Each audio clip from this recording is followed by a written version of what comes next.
la sadaqa, l'aumône en islam. Pensez-y une seconde. On a tous, un jour ou l'autre, donné un peu d'argent, fait une aumône.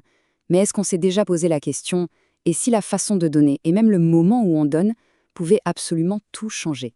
Et si en fait, les récompenses spirituelles de ce simple geste n'étaient pas uniques, mais multiples et complètement différentes selon les circonstances? Eh bien, pour vraiment comprendre ça, il faut voir la charité comme bien plus qu'un simple don. C'est en réalité une pratique avec plein de facettes différentes. Alors, d'où vient cette idée? Ce n'est pas quelque chose d'inventé, bien sûr. Tout ça nous vient directement des enseignements du prophète, que la paix et les bénédictions soient sur lui et sa famille, et des imams de sa sainte famille, paix sur eux. Ce sont eux qui nous ont en quelque sorte donné la carte, révélé ces différentes dimensions pour qu'on puisse tirer le maximum de bienfaits de chaque aumône. Eh bien, ces enseignements nous parlent de 4 dimensions, 4 types fondamentaux de charité. Et chaque type est lié soit à la manière de donner, soit au moment du don.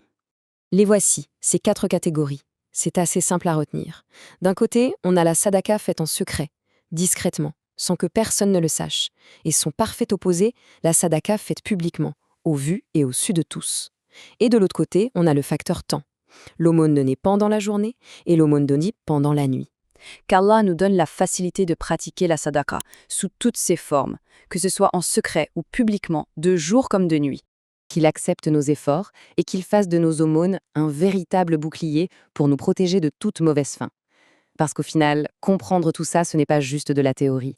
C'est avoir les clés pour transformer un simple geste, un don, en un outil puissant de protection, de purification et surtout un moyen de se rapprocher de Dieu.